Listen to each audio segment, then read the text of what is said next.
তারপরে ফার্দার সাবমিশনে বিশাল পরিবর্তন আসছে। দর্শক আমাদের বলছি, আপনারা যারা ফার্দার সাবমিশন বুঝে, যারা নতুন পরিবর্তন যেটা ১লা মার্চ থেকে জানেন, তাদের কাছে ছাড়া ফার্দার সাবমিশন করবেন না। প্রচন্ড বড় পরিবর্তন চলে আসে further সাবমিশনে।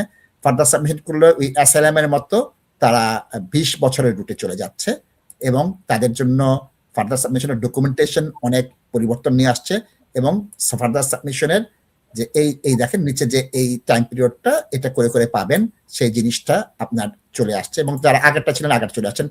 Validity of further submission, এটাই হচ্ছে আসল কথা। এই জিনিসটা অলরেডি ইমিগ্রেশন রুলে চলে আসছে।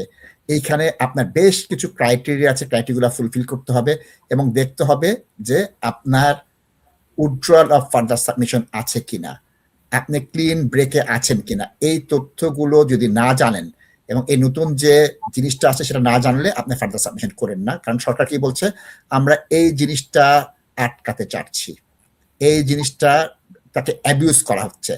এটা মিনিস্টারিয়াল যে স্টেটমেন্ট সেখানে এই জিনিসটা আসছে। সুতরাং ফার্দার সাবমিশনটা বলছে কি অ্যাবিউজ অফ প্রসেস।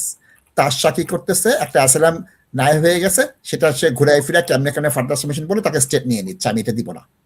সরকার এইভাবে করে স্টুডেন্ট ভিসার অ্যাপিল বন্ধ করেছে, এইভাবে করে ভিজিট ভিসার অ্যাপিল বন্ধ করেছে, স্কিল ওয়ার্কারের অ্যাপিল। কারণ কি 80% অ্যাপিল জিতে যায়।